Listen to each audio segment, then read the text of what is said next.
Foggett is a high-performance fogging oil designed especially for internal combustion engines. Foggett can be used by everyone. If you have a lawnmower, a jet ski, a motorcycle, a tractor, a high-performance car, a classic car, racing vehicles, if it has a cylinder wall, it needs Foggett. For more than a decade, FTI has strived to become the leader in the aftermarket performance transmission and converter industry. We've joined forces with McLeod driveline components under the leadership of Top Fuel Funny Car pilot Paul Lee, and now have a larger distribution network, more resources, and more power. Come see us in the pits and ask how you can join the FTI family. It's not cheating, it is the competitive edge. This is WFO Radio. Hey everybody, WFO Radio back on the air. zMAX Dragway 4-wide winners. That's who we got. Matt Hagan and Justin Ashley going to join us on this show. Super excited to connect with both of them. Hagan, 50 wins, 4 championships. What an amazing career he has had. And he's, just getting started, or certainly is he to the midpoint of his career? We're going to ask him all of these things. When Hagan joins the show, he is getting ready to come on right now. He's, downloading and doing all the different stuff that is associated with joining us on WFO Radio. And then Justin Ashley. So share the show. We would love for you to share the show with all your friends out there on the socials and all that stuff, especially when I tell you about all the great people who make it possible for me to go WFO, as in doing this show, like Bernie's Speed Shop, BURNYZZ.com, Bernie's in Ocala, Florida. If you've got a classic muscle car sitting around that you're looking to sell, you don't just go put a sign on it. No, you call Bernie's and they sell it for you on consignment. If you're looking to purchase something, you're looking for a frame off restoration, et cetera, and so on, they can do that for you as well. CWT Industries, balance machines. If it rotates, it can be balanced. CWTindustries.com. Check out their website, from turbochargers to small block Chevrolets, the Ally, whatever. They make the machines for your machine shop. And if you still have an old balance machine, you're doing it the old school way, you'd be shocked at how much technology goes into it. It's quicker, it's faster, it's more efficient, and it's better. What other things in the world have improved like that? Total Seal Piston Rings, the leader in ring seal technology, totalseal.com. Hartford and the crew over there, Lake Speed Jr., Keith Jones, the Hidden Horsepower podcast going off, and you want to definitely make them your first call, not your last call. That's what they say, because everyone's like, the rings. Start with the rings, believe it or not. What are we trying to accomplish with this engine? The rings have to do with that, and they will coach you through the whole thing. Great folks at Phillips-Connect, FTI Performance Transmissions and Torque Converters, and of course, Foggett. You heard a little bit about them at the start of the show. Our great friend Marvin Rodak, Rodak'sCoffeeandGrills.com, Frank Hawley's Drag Racing School, and samtech.edu. Really appreciate everybody who steps up to support WFO Radio. Also, between Justin and Matt, we'll give our Drag Race Bracket Bonanza league update. But right now, he just made it on, man. He's in, he's connected, he's ready to go. It looks like he is the reigning Mission Foods Funny Car World Champion. He just got his 50th win, got to hold up that big sign. He is Matt Hulk Hagan. What's up, Hagan? How are you doing? Hey, buddy. How you doing? Good. Sorry to make you go through downloading that. That's new. I hadn't heard that one before, but look, you made it. Made it. Yeah, we're techno savvy enough to get on here. Good job. Good job. 50 wins. Did you ever imagine 50 wins? You're a kid, you had a pro mod, you drove fast stuff. 50 wins in a nitro car.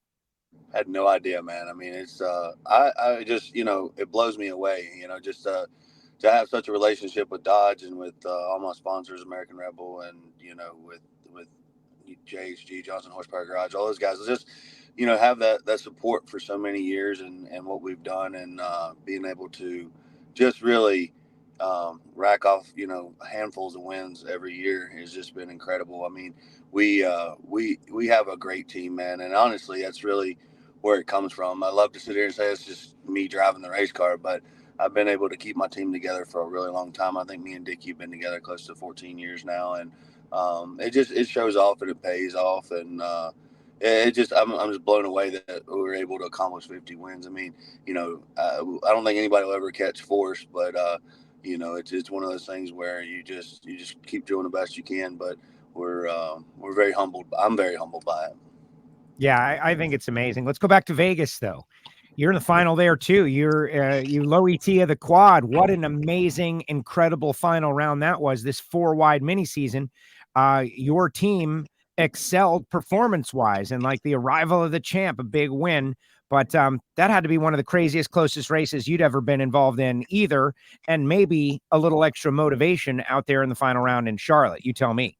Yeah, absolutely. I mean, obviously, I did the math, and I mean, Bob left on everybody. I mean, all three of us got left on. I mean, I think it come down to it really, as far as when you do the math and everybody's 60 foots and stuff. I mean, Bob was there first as far as off the tree, and then you had Prock, and then me, and then Caps, and actually Caps ran the best out of everybody out of the quad, but had the worst light, But it just, I mean, when we mix them up in the funny cars, it just, it makes it, everybody scratches their head and they go, well, what are we doing? Who's deep stage this, and who's really shallow, and yada yada yada, and it just it gets to be tricky, man. You know what I mean? Because you, as a competitor, you really want to know whether you did your job or not. And a lot of guys up there, we switch around numbers, and it's hard to tell sometimes. But I got a pretty good dude that my assistant crew chief Newt. He's great at math. He was going to be kind of going in as an accounting if he wasn't going to be into racing, and he always breaks it down, man, and we always look at everybody 60 foot, and so he does a good job of letting me kind of know where I'm at on the page and where we need to be and where I got to work harder. And I did get left on. I mean, Bob, honestly, he probably had it was in one number, that weekend, and so it was not that, he didn't dive it in as much as everybody thought he did, so he was just up, man, and we weren't, and it was one of those things where I wanted to be up for this race. I mean, I told my crew chief, he come back and looked at me and he's like, I expect more out of you, and I expect more out of myself. So, no different than what I told him in St. Louis last year. I was like, I expect more out of you, and we all have that relationship to where we can, talk to each other and tell each other that we got to dig deeper and we got to work harder. I told Dickie last year, I said, there's, every round that we win or lose, or actually lose, that I don't want to, no more sorries, because, sorry doesn't really change anything. We just got to work harder, and that's the mentality I think that we have in there in the lounge, is that, we're all doing the best job we can, and we're all going to work as hard as we can. And sometimes we just got to work a little harder. On the starting line, I spoke with Alex, and he gave a great interview, and he talked a little bit about that chemistry you're talking about, how the team has been together, that you guys expect to win. And I was a source of pride for me, because one of the media members in the media center repeated what he said to you after you won. Like, it was a newsworthy interview that Alex Conaway gave about the attitude that you guys have when you roll forward with that car to go out there and, Don the Snake used to say, rip their throats out, right? Like, really get after it and perform at a very high level. And it was just exciting to hear what's going on inside this team. I also got from another source that this year, kind of what you just said, right? Like, really, pumping up the guys, motivating, going around person to person, and that you're doing this. And it's something that you have started doing, I don't know, you tell me, is it a recent thing, like realizing like, man, chemistry so important? Yeah. It was really cool.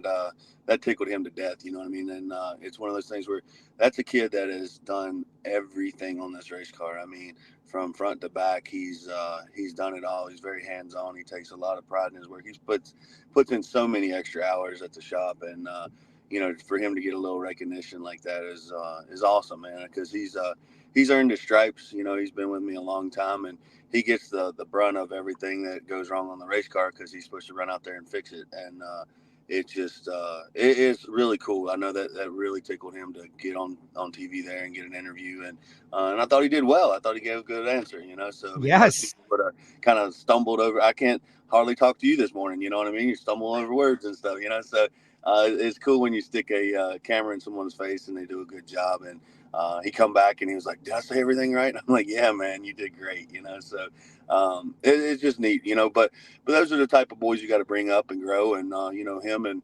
and my assistant crew chief Mike, with those guys, we call him Stretch, but those guys are going to be crew chiefs one day, you know what I mean? Like, and that's where it's at, you know what I mean? Like, it's you gotta give them those shots and those chances because they've earned it. They put in the time and the energy and effort, and it's all for naught if you don't get to turn some knobs one day, I guess. But if that happens, I hope it's long down the road, because we've got a great team and we got a lot of stuff in the works, and I feel like we've been very, very successful for what we're doing. But yeah, and then getting back to kind of motivating, pumping up the guys and stuff. I think it's just it's kind of like that locker room feeling, man. You just gotta grab ass a little bit. You got to have fun with everybody, but you also, when you pull the helmet on, you got to take it serious because there's so much on the line. And you just, it's like anything. You have to keep that morale going. It's kind of like I said, it's like being on a football team, man. you're gonna have the highs and lows of lows, but when you get behind the scenes, you got to keep everybody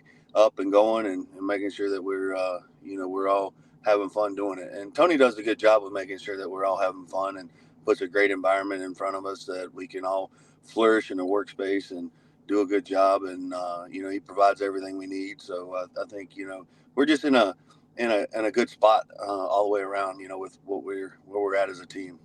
Exciting. No, and everyone's out there. Steven says congratulations on your 50 wins. Now the second half and then some, right? And Blake saying congratulations to you. 50 wins, just insanity. We ask everybody to share the show. We got to defeat the algorithm. We're looking really good here on a day midweek on Wednesday. 50 wins, amazing. Now you mentioned Tony. He's on a media tour as we get ready for Chicago, doing a great job. Like the social media is flooded. He's doing TV. He's at baseball games. He's, now he's driving a top fuel car. He's behind the wheel.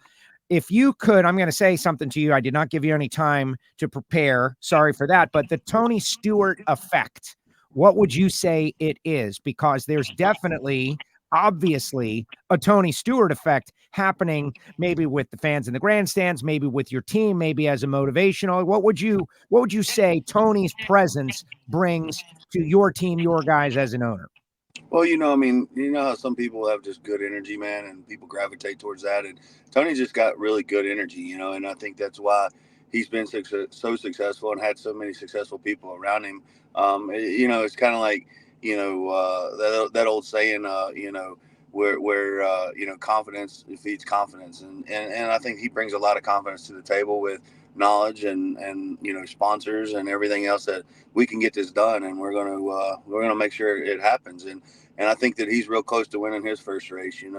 Their car's coming around, and he's doing a really good job in the seat as far as catching it when it smokes and pedaling the car and all that kind of stuff, which is very challenging. I think, what most people don't realize is how many runs it takes in a fuel car to really feel comfortable. I mean, it took me close to 100 runs to where I was like, okay, I know what I'm doing now, and I know that sounds like a lot of runs, but it just, when they're $7,000 a piece, but it's just, there's no replacement for seat time.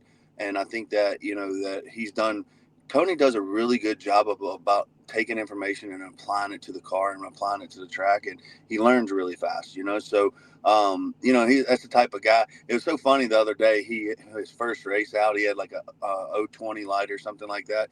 And someone said, well, now we know what it's like to have Michael Jordan as your friend. You know what I mean? Like the guy's just good at what he does, because he's very methodical about it and he takes information and applies it well.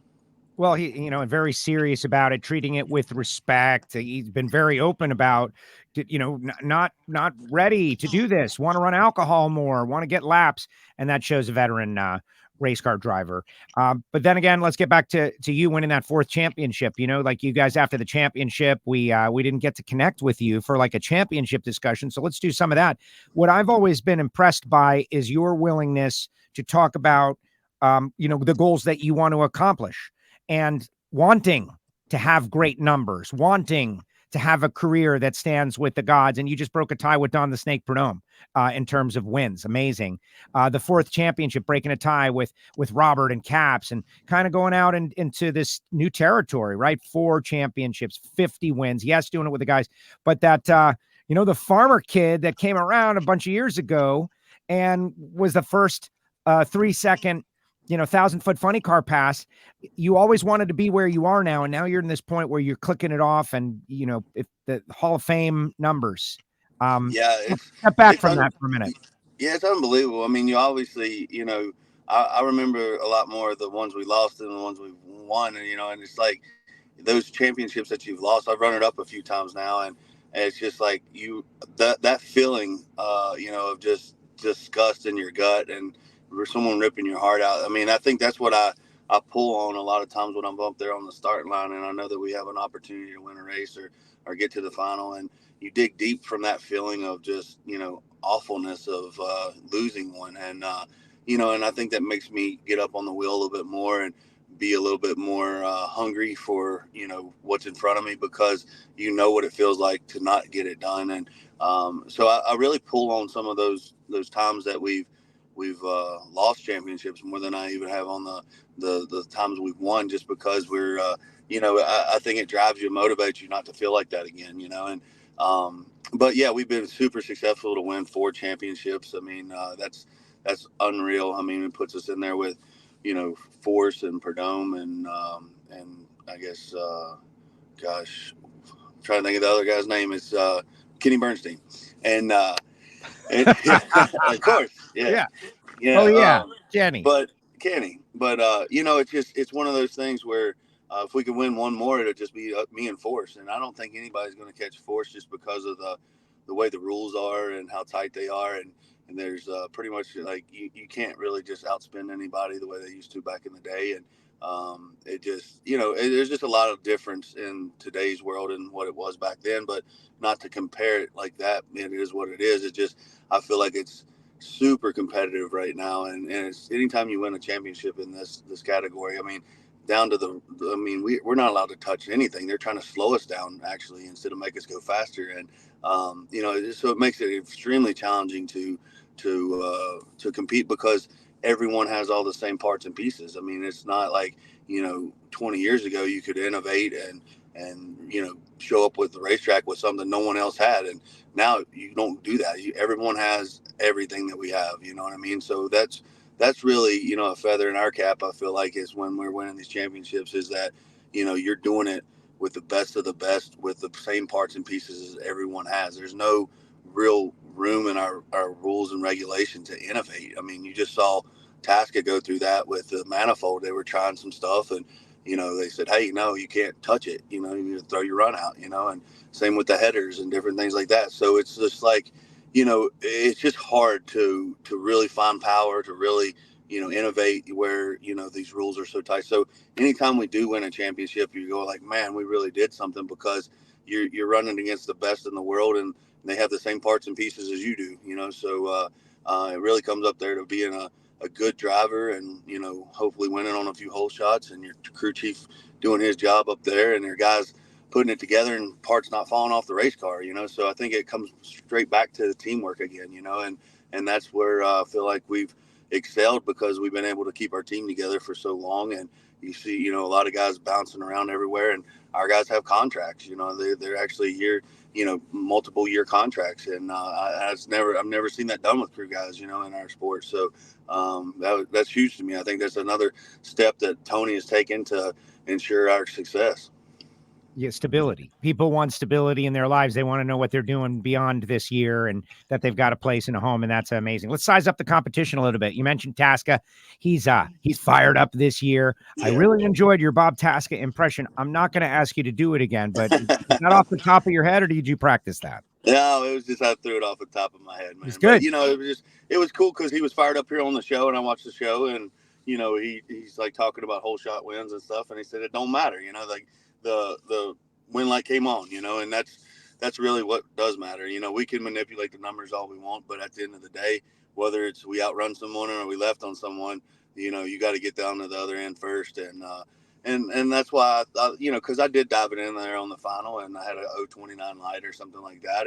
But it's the final. There's no, we're not trying to catch lane choice. You're just trying to shorten up the racetrack a little bit. And that's the game most of the boys they play out there, so I guess you got to learn to play the game, or, sit on the sideline and watch, but it's, it's some days I feel like going in, some days I try to be thin. I really do try to be thin on race day during the day, so we have lane choice. I very rarely, take a number or two or anything like that during the day, but you get to the final, and it's kind of like, well, bury it up, because, it's 6 inches shorter to the racetrack or whatever, the finish line, and lane choice doesn't matter. So, it's kind of a no-brainer, I guess, in the final.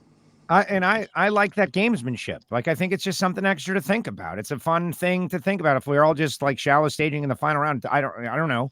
Like, why not do it? Why not?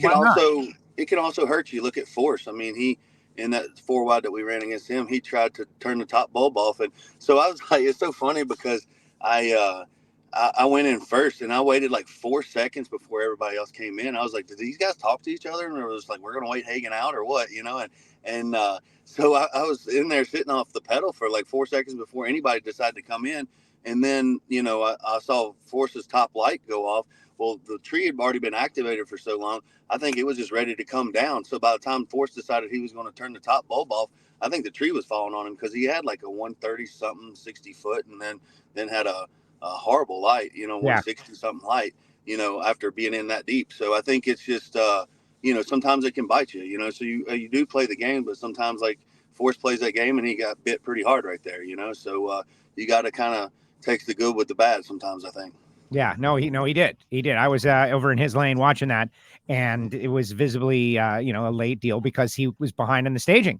Like you described it exactly. Like you guys were in, and it's like, oh man, that tree, like you said, it's like it's alive. It wanted to fire, and as soon as he got in there, the thing fired, and he's 167. But let's stay on that. You mentioned the pain of losing a championship, and for me, it seems like when we talk about Robert, who is not with us this year, and Austin is driving his car, we're going to talk about him in a second, but it's like you feel the pain for him. Like, oh man, Robert, like I won, but like the respect you've shown to him, his driving ability, it comes out of you every time you talk a little bit about him. Certainly the truth for Jimmy Prock. Jimmy's now got Austin, his son, driving for this season, and they appear like they're going to be, one of your consistent rivals all year long. Absolutely. I mean, that car has been a great car for a long time. And, and Austin's doing a great job up there, man. The kid's cutting 50 lights shallow. And, I mean, you have to respect that. I mean, it's something that gets me back here, and I work on the practice tree and stuff. I mean, I'm not 25 no more. I'm 41, so you have to put in a little extra work and, to have those reaction times. And it's just, he's doing a good job behind the wheel as far as keeping it in his lane. He's not hitting stuff. I mean, all in all, I think you when you score his scorecard, it's probably a B+ because you're still going to be some situations where he's not used to yet with pedaling and different things that just come at you with, dropping cylinders and different things like that. So, but all in all, for what the kids had thrown at him, he's done a great job. I'm super impressed, and I know Robert would be as well. And the respect I have for Robert is just, is just because of the way he raced me all the time. Robert always raced me straight up. There was no games. We were just back up, stage the car, and let's get it in there and cut the best light we can and get it to the other end. And Robert always did a great job of keeping it in his lane and not running over stuff, or you don't ever worry about the guy beside of you, And so, I just really respected him and really loved racing him, and miss him out here, man. I hope he's doing better. He sent me a text the other day and said congrats on 50, and I thought that was really cool that he reached out. And I do have a lot of respect for Robert. He's a class act, man, and he's the type of guy that you like to race, and hopefully they feel the same way about us. But it's just but there's that camp's going to be strong, man. I think there's you got Tasca, you got Prock, and JR, and there's just going to be a lot of good cars out here, and Force has already won one, and so it's just a dogfight, man. Every race, I can't remember it being much harder than this to win. You know what I mean? Like we've had a new winner every weekend, I think, and it blows me away because it's so competitive, Yeah, no, and that's the thing for fans out there who maybe have stepped away from drag racing. They should come back right now, because I've been here like 12 or 13 years now. I've never seen it this tough. Talk to Reinhart all the time. He says he's never seen it this tough. Yes, you mentioned the rules and everybody's got the same stuff. I love the fact that you guys decided on a given weekend based on the moves that you make, as opposed to a secret part that was developed in the shroud of secrecy that no one knows it exists. I prefer this. It's not there. Yeah, trust me. Like if there was something we could do within the rule books, we would have done it. I mean, we obviously have the ability with Tony Stewart and all his engineers to, we took the car over there to Stewart Haas and we say, hey man, find the smoking gun. You know what I mean? And they came back and there's like, man, there ain't no smoking gun. There's like everything within inside the rules you guys are already doing, you know. So unless you step outside of that, you know, there's plenty we can do, but we're not going to do that, you know. So you know, no different than Tasca. I mean, nobody's picking on the guy. They came over and picked up our manifold, you know, that same night that they got his, you know. So they're checking everybody's stuff to make sure that's within the guidelines. And you know, so like I said, I wish there was this, you know, awesome smoking gun that nobody knew about, you know. And there's, don't get me wrong, there's places that you can live in the gray area if you really want to, but sometimes I think that bites you, and that's not really the look that Tony's going for. You know, he set us all down, and when we started this team, and he told our crew chief, he says, do not put me in that position, you know, to where I have to defend myself out here like that, you know. So we try really, really hard to stay within the box, and Dickie Venables is, you know, feels the same way. I mean, we had an opportunity to send our manifold to Wilson and do the same thing Tasca was doing, but we decided not to do that, you know. So it just, you know, it's a tough game to play, but yeah, the rules are so tight, and it's so hard to really, you know, innovate and find something new, because they don't want to see us go much faster. I mean, the tire's not designed for 340 miles an hour, you know. So you start breaking that mark, then you got to get a new tire, and then tracks, you know, you have to, you know, more room to shut down, and da. So it's a snowball effect of going faster than we already are going. So I think, you know, that magic number of 335 or, you know, somewhere around in there is kind of where they want us to live, you know? Yeah, I want to see 340 this year. That's me personally. You know, I just, hey, sorry, I want to see Me 340. too, buddy. Hey, I want to see 360. You know what I mean? Like, there's not been a time where, like, it blew my mind. Like, you know, that feeling when we used to lay these headers back and you put your mouthpiece in and you were crushing a national record every run that it was, sun wasn't out, or a night run. And you know, just being able to go out there and just not knowing how fast you're really going to run. And that was one of the coolest experiences I've ever had as far as driving these cars, and just the excitement of knowing, like, hey, we can crush this track record, you know, any time that we step in this car when the conditions are good. And that was, to me, you know, those few years that we were able to run these cars with laid back headers, it was really cool, man, because it was just like you got excited every morning because you're like, oh, man, I get to just haul ass, you know. That was an amazing time, an amazing era. I was there at the top end of Topeka that day where we were just like blistering every track record.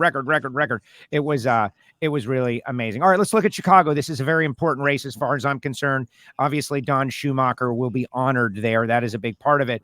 But this is the second year back after saving the track. And the first year, everybody wants to come back. If we have a great crowd, to me, that says staying power, that we can be back there often. NHRA doing a little differently there, you know, taking the keys from NASCAR and putting on the event. You know, just give us a little Chicago Route 66 preview.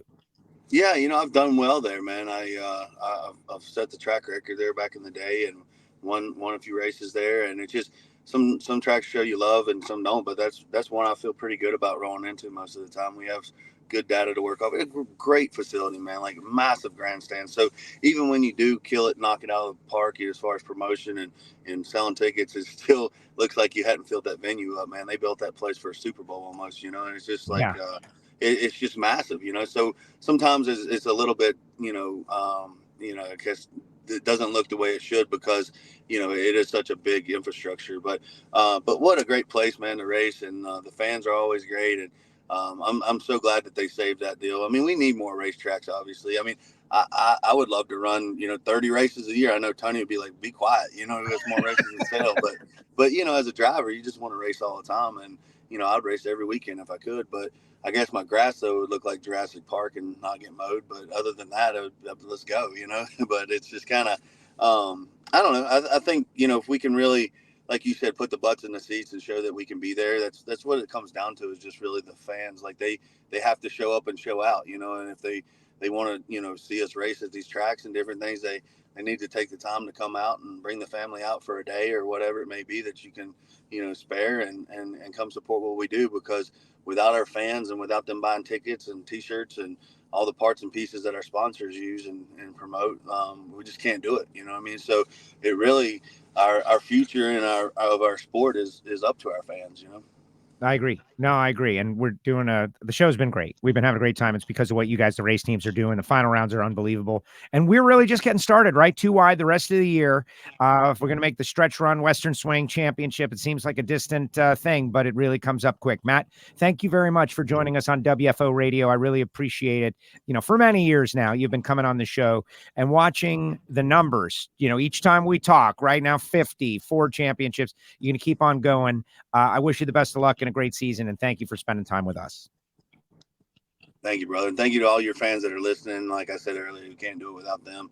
It really takes everyone. I don't think that one ticket matters, but it really does. And the folks that are tuning in here, listening to your show, are obviously very big drag racing supporters. And you do a great job, Joe, as well. So thank you, man. You're doing a great job up there on TV too. So appreciate all the love that you guys show us, and hopefully we'll be in the winner's circle a few more times this year. I have a feeling you will. We'll talk again. Thank you, Matt. Appreciate you. Have a great day. Go Mo.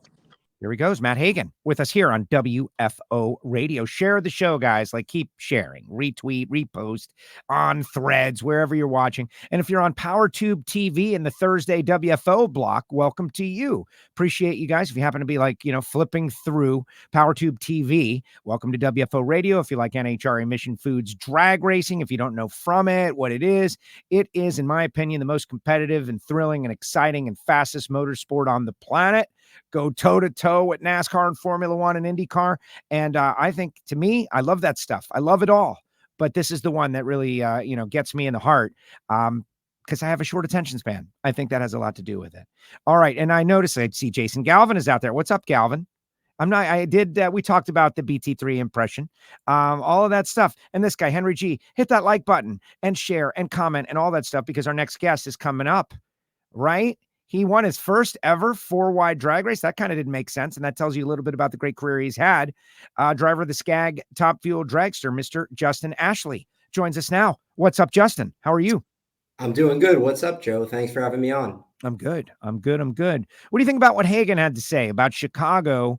And I don't want to put stress or pressure on anybody, but last year, the first time back, we had a massive crowd. That thing was amazing. I really hope we can sustain or even build upon it. Tony Stewart is out there doing a big media tour. We got a couple of weeks to build up the hype for another return to Route 66. Yeah, I love it. I think it's great. I think Matt said it, you said it. The more racetracks that we have, the better. And as drivers, we want to race everywhere. But it was nice just to have the ability to return to Chicago last year. And I love that facility. It's really nice, just the way the racetrack is, but it's neat the way the stands are actually situated and almost wrap around in a stadium-like setting.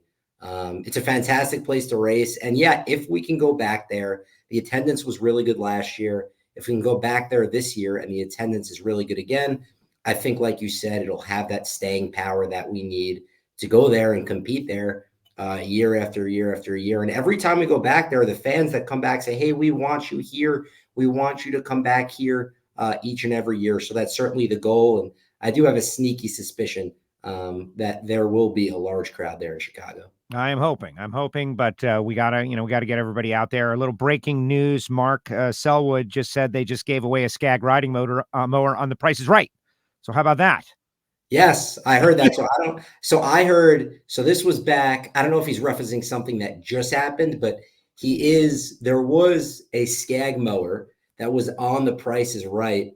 I think maybe in December of last year or January. I thought that was really neat. It ended up going to a lady in California, so they had to make some adjustments because of all the rules and regulations there. But it was neat to actually see it and hear about it on The Price is Right. So that was pretty cool. Yeah, no, it's cool. It's like you're pitching a product that regular people can have. I think it's kind of interesting that Skag has done. All right, let's talk about. You've won a lot of races now, so much that it is a bit surprising that this was your first 4-wide win. Breaking through and getting that win. Mission Foods Too Fast, Too Tasty Challenge as well. The 4-wide Too Fast, Too Tasty was a lot of fun. But just reflect a little bit on your race day and getting to the point. You had Doug Coletta going for the 4-headed broom over there, trying to get the sweep, and you were able to come out on top. Can I just say, I know that there was a debate about this 4-headed broom. Weigh in, please. I am pro 4-headed broom. I think it's a really good idea. And I'm all for it. So let me just start by saying that. Thank you very much, Justin. I'll send you the welcome. check. Reinhart is grinding an axe out there for somewhere. But Gotcha. he just didn't have the vision. Yes, it's a little weird on purpose. 4-wide racing is different. So let's have a 4-headed broom for whoever sweeps it. And oh, by the way, how about a nice little bonus? Hopefully we can get that sold in the next couple of years. If someone sweeps it, then not only do they get to hold up a 4-headed broom, but they get a nice little check with some numbers on it too. I think they're working real hard on making that happen. Listen, I'm all for it. Whatever it takes. Let me know how I can help in any capacity. You've already helped out so much. There you go. I love you, Alan. But Joe, listen, I got you here. I got you here on this one. No, look, it was an amazing race day. We've been fortunate to have a lot of success early on this year and in years past. But for whatever reason, the 4-wide format has kind of eluded us. I don't know why that was, but we had a really good weekend at the 4-wide in Vegas. And I think we were able to carry some of that momentum forward. And it just feels different to win a 4-wide race. It's such a difficult thing to do because you look at the traditional format and the way the top fuel field is now, the nitro fields in general, there are no breaks anymore. It's like a final round each and every matchup. So then when you expand it and you add even more cars and you're in this quad, every car, every team in that quad is really good. So even going into that final quad, we're in a final round, but it almost seems like a semifinal round because you have to still get past 3 other cars. In this instance was Antron Brown, another Toyota car, Doug Coletta, another Toyota car, another Mac Tools car, obviously, and then Clay Milliken, who's been running really good this year and was running really good throughout the day. So that was a tough final round matchup. We had a 71 to 2 other 72s. So really happy to just kind of see the results come to fruition and happy to conquer the 4-wides because we hadn't won as a team in Charlotte before. And here's an interesting fact. How much success, forget about me, Mike Green has had and Tommy DeLago has had, each of them has never won in the 4-wide format either. So that was really unique for us all to win that together. You might want to double check that, Joe. That's what Mike told me. That's what Tommy told me. I think they also said they've won a lot, so they might have forgot. Yeah, right. I forgot my 4-wide. Can we all get into that position, like where we win so much we just forget about the one? Right. Exactly. Oh yeah, the one that I won that I forgot that I won. Right, yeah, right. The 4-wide, the only one that I've ever won, and I don't remember it winning it. I don't know. I tend to trust their not remembering it as fact, but we'll see. We'll do the statisticians out there. We'll see what they come up with. Yeah, but it's pretty neat though, right? If it is indeed the first one, I mean, regardless, it's a 4-wide win, and the format hasn't been around that long. And like Doug Coletta, right? That guy's a champion, the defending champion, won so many races. He just won his first, so it's nice to kind of conquer that race, conquer that format. Well, we talked about it in the media center. I have seen over the years the way, I don't like it. This is not traditional drag. Oh, I won. Yeah, this is great. It's like you have proven you can conquer something that others struggle with. Why would you not take pride in that? And it's like this, collection of drivers who have figured it out and the others haven't. And until you do, you're not in the club. And it's very obvious. Like once you make it in the club, I haven't talked to someone who has won the 4-wide that still doesn't like it. I haven't met that person. Yeah, now I really like it. I like it a lot. Look, I'll be honest with you. I'll be transparent. I prefer the traditional 2-wide format. However, I think there is something to be said about 4-wide racing. Win, lose, or draw. I think it's really neat. Look, we do it twice a year. Somebody's got to win the thing, right? It may as well be us. It may as well be our team. But I think on paper, you have over 40,000 horsepower all on the line at the same time. It's quirky. It's a little bit different, but it's something that the sport needs. It's variety instead of the standard that we see each and every weekend. So while I prefer the standard format, it's nice to do something different every once in a while. And as a team, as a driver, you go down the first 2 rounds and you can come in first, you can come in second and move on, which sure complicates things a little bit. The staging process is complicated a little bit, but when you work yourself past all that stuff, when you start to go rounds, I think for the fans, I think for the teams, I think for the drivers, it really is fun. And we do it twice a year. Someone's got to win it. So I'm all in. At the end of the day, it's really about the fans. So if the fans are happy, then we're happy. Yeah, we at the pre-race ceremony before you guys came out, the massive crowd, and I asked them like how many of you guys from in town, and 20% raised their hands. And it's like, how many guys are from out of town? And, 80% raised their hands. And it was a shocker to me, honestly, but also shows that there's tremendous room for growth with the local community there. But the people from out of town flew there for the spectacle or drove there for the spectacle. They made a point to come to that specific race for that specific spectacle, 2 races back to back right at the start of the season, race 4, race 5. We can do that. And I think we've figured out how to do it at the start of the year. Now, traditional drag racing, right? Let's do it till the championship. And let's talk a little bit about that. Your team is in a different place. You got Randy, one of our listeners out there, says that they just, my cousin just brought the Skag line onto his business. He loves it. It's a great company. He's happy he did it. And you are an ambassador now. You're a brand ambassador. You were for Phillips, but now you're a brand ambassador. You've got consistent funding to go to the end of the year, something that you hadn't had in the past. You were just trying to win every race. Now you're planning for a championship run. You're strategizing from now about how to get that next, accolade that you haven't gotten, which is the championship. Talk about what goes into that, because you're doing it for the first time the way you have with the consistent funding that Skag and this team has brought. Yeah, and thank you to all the individuals out there who are buying Skag mowers and supporting Skag power equipment. I hear it quite often, actually, whether it's at the racetrack or whether it's people messaging me through social media, just the overall support for Skag and supporting those who support the sport itself. So thank you to this individual and everyone out there.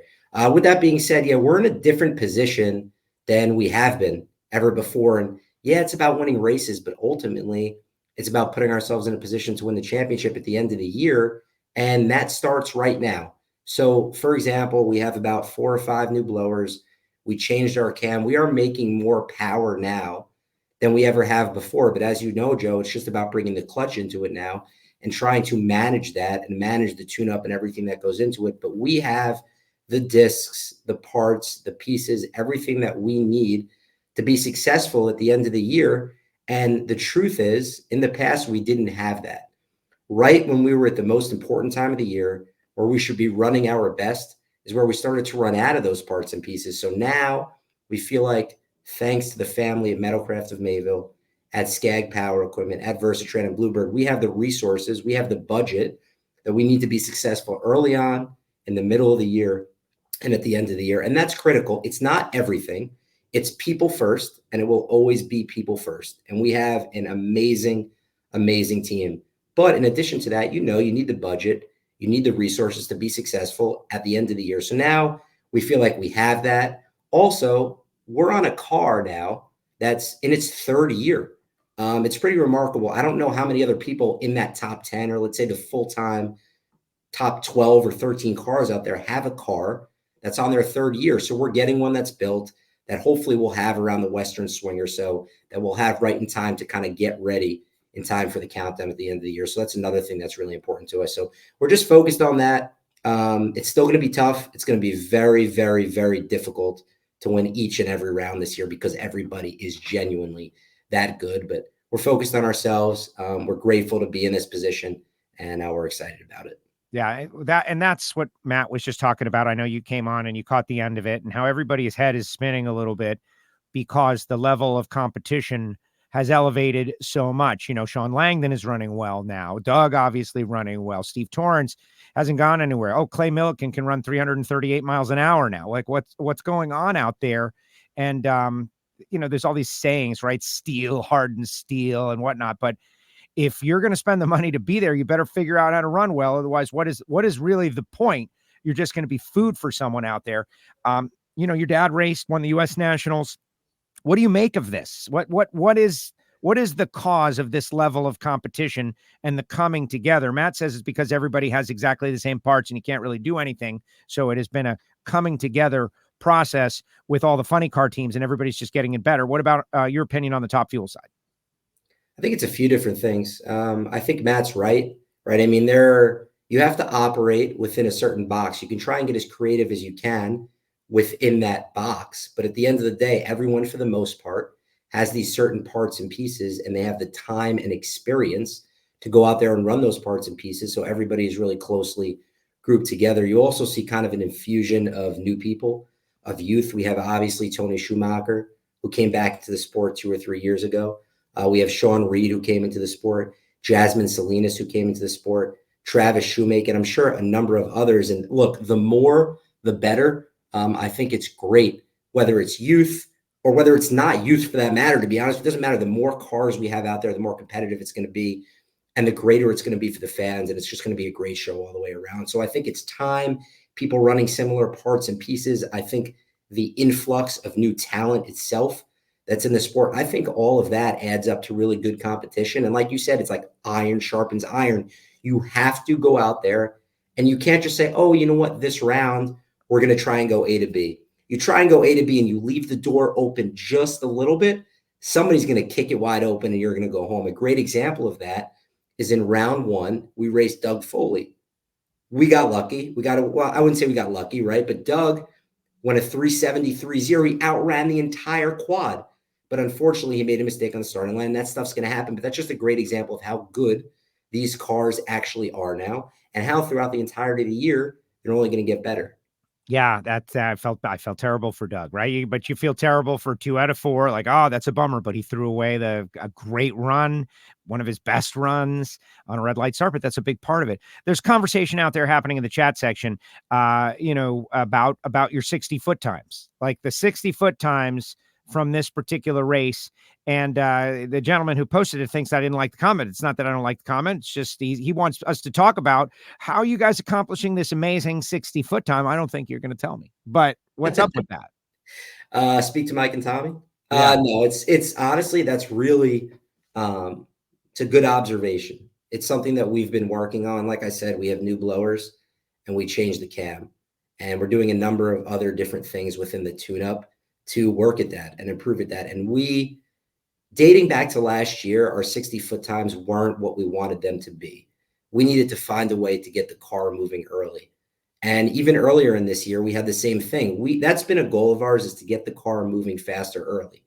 And obviously that's going to make a tremendous difference. And I think you saw it. We had really good 60-foot times that we were looking for, and Mike and Tommy were looking for. And I think that we had an issue. Well, I know that we had an issue the first few races of the year. We had an electrical issue. And because of that electrical issue, we really weren't able to tune the race car and make the proper adjustments and the proper calls, because it just wasn't responding to what we asked it to do. Now that we got past that portion of it and we're making as much power as we are, Mike, Tommy, Dustin, as bright as those guys are, they're now finding a way to really tune the race car and find a way to get it to leave early. The hardest thing is being able to do that each and every time and sustain that level of success. Some guys in the past that have really good 60-foot times, the Torrences have always had good 60-foot times. The Kalitas have always had really good 60-foot times. Salinas, Antron, all those guys. So we're just trying to get to a point where we can do it, have good 60-foot times, and do it consistently. There you go. All right. So let's look ahead to this season. What are the tracks that you've got a check mark or a star next to that you're excited to go to? I know you're excited to go to all, and I don't think your team is like a hot weather team or a cold weather team or a team that's only going to excel on performance racetracks, but there's got to be a couple of places that you're super excited to go as you look at the schedule. Yeah. I mean, there's always a few of them, right? Indy is the first one that comes to mind, just because that's a special one. You mentioned it earlier. My father won that race in 2007 in Funny Car, and I was at the top end. And I remember when he turned the corner, I remember thinking to myself, wow, like this is amazing. And this is what it's all about. Mike, Tommy, those guys have won Indy before. A lot of the guys in our team have won Indy before, but you can never win Indy enough. So racing at the prestigious racetrack, racing at the U.S. Nationals is a big deal. That's one that I think we as a team always look forward to. Bristol is a place that we've had a lot of success in the past. It's a beautiful facility. So we always love going back there, and it's always a packed house. And again, another Bruton Smith track. So that's one of the nicest places that we race. But I think one that I really enjoy, believe it or not, is Brainerd. I'm not a zoo guy. You know that, Joe. Yeah. I do like to maybe go around in the golf cart and just check it out, because I think it reinforces how passionate our fans are for the sport of NHRA drag racing. They absolutely love it. And Brainerd's a place that I would love to be able to say that we conquered this year. It's always an event that's sponsored by Lucas Oil, which is a partner of ours. So to be able to win Brainerd, it's one that I always look forward to. I think would be a special one as well. That's a fun one that I know the fans love and that they enjoy. So those are a few, but obviously returning back to Virginia and that 2-day specialty race, we'll call it, also will be an awesome opportunity for us. So but we're going to try and take it one race at a time and just win each and every round that we can.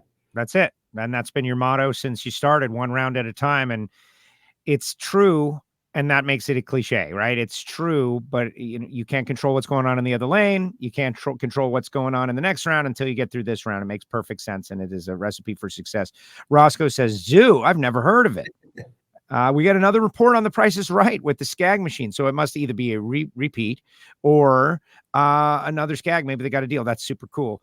And you mentioned Virginia. I'm excited about that too. 3 sessions in one day. Makes total sense. You guys proved it's possible. We knew it's possible. If you're going to win a race, you better be able to do 4, right? So 3 in a day. That makes sense, and maybe save a little money for the teams. Yeah, I'm all for it. I think it's a great idea. I obviously prefer 4 qualifying sessions. So if we're going to be there on a Friday, I like to run those 2 qualifying sessions on Friday, 2 on Saturday. But if we're only going to get 3 qualifying sessions, and I understand from a business perspective why that's important to move from 4 to 3, from the track's perspective, from the team's perspective, from NHRA. But if we're going to run 3, I think the best way to do it economically and for the fans is to do a Saturday and Sunday event if you could pull it off. So that'll be the first of its kind for NHRA and for us really as a group. So I'm all for the 3 qualifying sessions on Saturday. It's going to be a grind for the teams, like you said, but if you want to win a race, you have to go through 4 anyway. So I think the fans get to see constant and consistent action. I'm sure the air will be really good in Virginia. So the 2-day race is fun. It's something that's different. I appreciate the fact that we're trying new things that could be good for the teams and that could be good for everybody. So we'll have to do it, evaluate it, and see how it goes. But who knows? Maybe it's kind of a platform that they could use to catapult some new things, and maybe some other tracks will pick up on that as well moving forward. So we'll find out here in a few months, but that should be an exciting one. Gotta try stuff. Derek is out there. He says, Justin, and I don't know this is new information to me. In the starting line winner view, I guess the one on the stage with Jason Galvin out there on the track, he says that there was emotion there, and he doesn't think that that's typical from you, or was it allergies? He's giving you an out there. What? Okay, I missed that. Thank you for the out. No, it was not allergies. I was more emotional than usual. I think it's just, honestly, it comes from a place of, I don't want to sound cliche, but it comes from a place of gratitude. When I look back, I actually started my Top Fuel career in 2019 at that racetrack. So let's just say about 5 years ago. And then for it to come so full circle and look at where we were as a team then, and to see where we are now, or where we were holding that trophy up on Sunday, is emotional for me, because I think back to all the things that we as a team did to get to that point, and being a part of the Skag Racing organization, which, by the way, includes Daniel Wilkerson and includes Dave Richards, who are just great teammates and people that I enjoy being around. And then to do it with Phillips and Phillips Connect, with Toyota in Toyota Town, which I call it, which was in Charlotte, North Carolina, with Lucas Oil, Cotto, Mac Tools, Impact, Bluebird, Versatrend, all the companies, all the partners that we have that make this thing go and that support us the way that we do, and the team that works so hard day in and day out to put us in a position to win.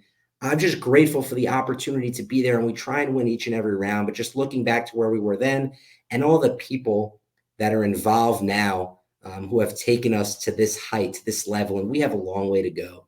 We're still learning. I'm still learning. We want to constantly find ways to improve and create sustainable success. But I think that emotion just came from a place of gratitude, just really grateful for all those people, all those companies that I mentioned, that obviously, Randy and Maria, who are just, I can't say enough good things about them, just amazing people that allowed us to get to that point. No, I'm excited about Randy as well. We, the owners in the NHRA have their own character and personality, and he wanted in on this, right? He wanted this, and he did it in a big way. Dave Richards getting around win, Daniel going to the final round, great stuff. But speaking of, look at this guy out there in the audience, one of our audience members, Jim Epler. Happy we could be a part of getting you to where you are. You deserve it. Isn't that cool? That's Mr. 300. Yeah. That's the first funny car driver to go 300 miles per hour to the 8th. Jim is he's for a long time been a part of Phillips Connect, been a part of the Phillips family, but now he's a part of our family. This whole thing with Phillips really started because of Jim and Amber White and Rob Phillips and how they got involved in the sport.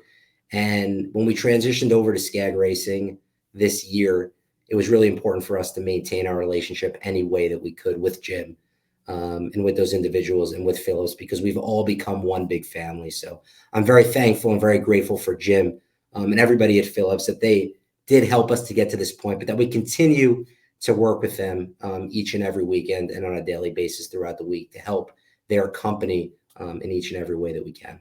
And the people at Rug Doctor are still getting love because of Mr. 300. Like, this guy's like, everyone, Rug Doctor. Like, that's NHRA sponsorship for you. It lasts forever. Justin, thank you so much for coming on the show. Congratulations on the win. Couple of weeks off. What are you going to do with the time? Prepare. That's all we could do is prepare physically, mentally, and make sure that we're ready to go. We'll take care of a few business things that we have going on this side, making sure that we're ready to go. And the guys are going to be in the shop, making the right adjustments and doing everything that we need to go out there and get ready for Chicago. And Chicago's a bit of a hometown race for Skag. So you're going to see a lot of Cat's Eye Gold t-shirts and Cat's Eye Gold supporters in attendance. So we're looking forward to that. So just preparation, getting ready to go, and listening to some more WFO, which I always enjoy. So thank you to all the fans out there who do support Joe and support WFO. It's people like Joe, it's shows like WFO that we need in this sport. So I appreciate you, Joe, and appreciate all the fans tuning in. I'm getting all kinds of love today. Like, thank you very much, Justin. That was great. Hagan says he was watching last week. Like, that's great. I appreciate that tremendously. And, you know, we've been going a long time, and it's paying off. Like, we're having a great time. I get to be around cool drag racers and go to races and talk about drag racing with people, just as the sport is, in my opinion, popping. You know, like, we've been nice and stable and steady, and we've got our core group, but I really think we're getting a pop. I know Tony is out there. Tony Stewart is out there doing media day in Chicago. You're going to be battling against him again at some point during the year. Let's hope for a big crowd out there. But in the meantime, enjoy your couple weeks off. Go get prepared, and we'll see you in Chi-Town. Thanks, Joe. Appreciate it. Have a good day. There he goes, Justin Ashley, with us here on WFO Radio. How about that? God, Mr. 300 is in the audience, and Hagan is watching the show, and Justin saying wonderful and nice things. I really appreciate that. And now is a great time for you to subscribe, right? You could subscribe to the show, click the bell on YouTube so you get a notification. You know, I've been telling everybody that our mobile app is about to be decommissioned, except it's still alive, right? It's one of those things. It's like, you know, the Voyager satellite going out there. It's supposed to have been dead, but I guess they haven't turned it off. So I'm going to keep sending those push notifications with our link tree so that you guys can pick a new way to listen. But really, watch on YouTube, follow the podcast audio only on Spotify, and you'll never miss a show that way. Follow our Twitter account, WFO Radio, and me personally, WFO Joe. I posted a couple of what I think to be pretty cool reels on Instagram for the WFO Radio page yesterday. Alexis and her doing a throttle whack. And it's cool because after the throttle whack, everybody was like, woo! And it was just very fun. And I'm going to, you know, we put out some good things on social media. And it's funny because I was, after the show yesterday, I was thinking to myself, how come I never tell anybody about that on the show? Like, go follow the social media, man. We're putting out great insider stuff on the social media. WFO Joe, WFO Radio. One is personal and one is professional. Let's see what you guys have to say, guys. Let's put some comments in the comment section. You heard a lot from Hagan and you heard a lot from Justin. What do you have to say about what they put out there? And we'll do some comments for a few minutes. But in the meantime, right? And listen, I did not show Justin this, but look at that squad right there. Big win. And if that is true about Tommy D and Mike Green not winning the 4-wide, like, wow, what a milestone. What a milestone. A couple other notes. Obviously, I always got to tick through these guys. Justin did it. I'm doing it. He's got sponsors. I've got sponsors. The day that you need one of these things, like right now, I would love for you to call Marvin Rodak, 817-924-6821, and order a bag of fresh roasted coffee to your home. You can support WFO Radio by supporting Marvin and also get some great coffee and just change your coffee life. That. Or a can of Foggett from Gary Stinnett, Foggett.com, available on Amazon, available on Summit Racing Equipment. You can get a can of Foggett for your racing engine or for your golf cart engine because it protects the inside of the cylinders and it helps it when time comes to fire up. But support the show the next time you need one of these things. If you have a machine shop and you need a balance machine, CWT Industries. Check out their balance machines. Obviously, if you're building a racing engine, Total Seal piston rings. If you want to go around and you have a power glide transmission or you're looking for a torque converter for your muscle car, FTI Performance Transmissions and Torque Converters. These are the people that keep us on the track, keep us on track, and keep us on the track as a show, WFO Radio, which makes it possible for us to do things like Project Pontiac and try to go super street racing and get out there and mix it up with the Brad Plords of the world. Why would I want to do that? It's crazy, right? Bernie's Speed Shop, Phillips Connect, all last year, all this year, been on board with WFO Radio. I just love, telling about smart trailer technology and their sensors and what they're doing and how they're keeping people on the roads more efficient and safer. You might not be in the transportation industry, so you can't really take part in what Phillips Connect has got going on, but maybe you have someone in your life that is, and you would tell them the word about it. Like, hey, that's what's happening in the WFO universe. Samtech.edu. I love telling their story because that's how we're all going to stay on the track. We need another generation of machinists, crew members, crew chiefs coming up through and get a good core education out there with the folks at Samtech. And Frank Hawley's Drag Racing School. They just posted, they've got licensing courses available. Super Comp, Super Gas. I think you should all do the Dragster Adventure, though, and it makes a great gift for you and your family. These are the people, Total Seal. These are the people that make it possible for me to go WFO. All right, let's check out some comments. Hopefully there's some comments. If not, I'm going to go get ready for Formula One racing this weekend here in town. Pretty amazing. Yeah, Mark saying to support the sponsors. You could also get some WFO swag, or maybe you don't want to support the sponsors. That's your right as well. Then I would ask you to become a WFO Patreon. Join the Patreon secret membership, the VIP members. They got a new episode of Hear It from Heiner, the Pro Stock show. Pro Stock crew chief Michael Heiner gives up all the secrets in the Hear It from Heiner show. Talks about the competition, talks about what's going on inside the team. Really interesting and informative.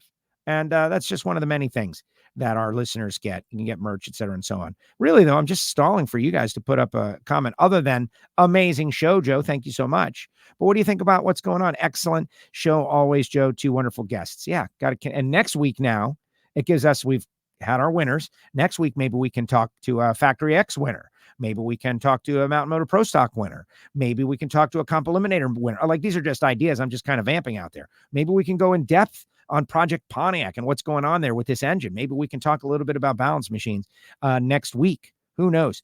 Blake, Justin, keep up the good work. Remember,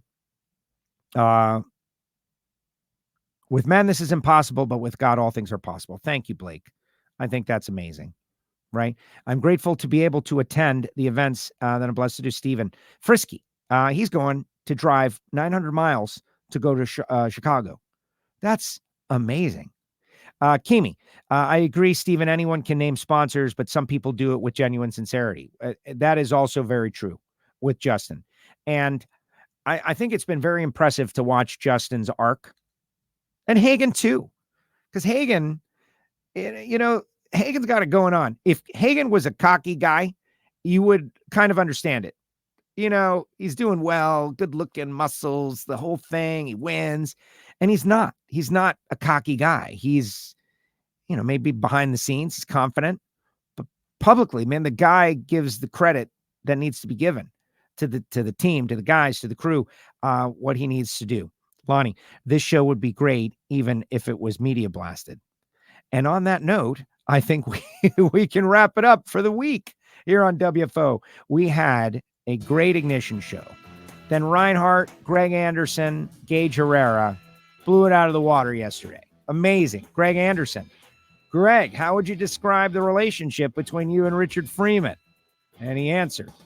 Really amazing stuff. Oh, yeah. Drag Race Bracket Bonanza.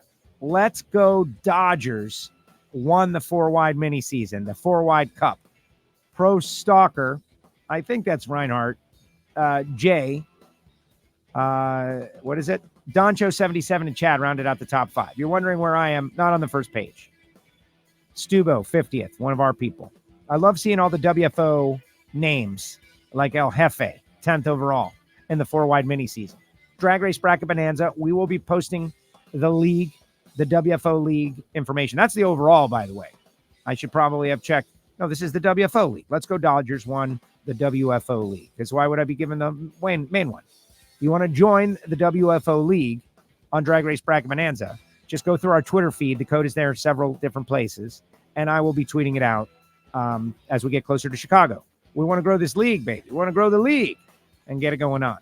Also, I was a guest on Life's a Drag last week. They have not done a new show since. that is still the most current show. If you want a real behind-the-scenes look at how the sausage is made on the track announcing team, those guys are giving it to you. You can check them out as well. Everyone's enjoying my work today. I'm getting all this love. I'm like, oh, man, speaking of being humble, it makes me feel kind of funny. All right, guys, appreciate you. Thanks to Justin. Thanks to Matt. Thanks to everybody behind the scenes. Sarah and Ashley, who set it all up. Got 10 different things going on. Tony Stewart media tour out there happening in Chicago. He's on every TV station. He's playing baseball. He's doing everything. And still, we can get Hagan on the air. Thank you to everyone. Appreciate you guys. Have a great week. Hit that archive. Share the show. And check out PowerTube TV, because we're there too now. WFO.